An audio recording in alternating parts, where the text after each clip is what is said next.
ఈ సినిమా పేరు blood roses. బాగుంది కదా.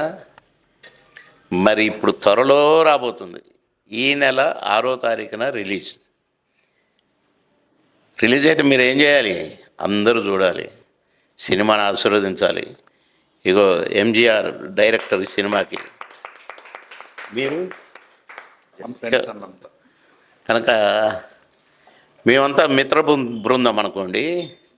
సినిమాని ఆశీర్వదించండి, అందరూ చూడండి.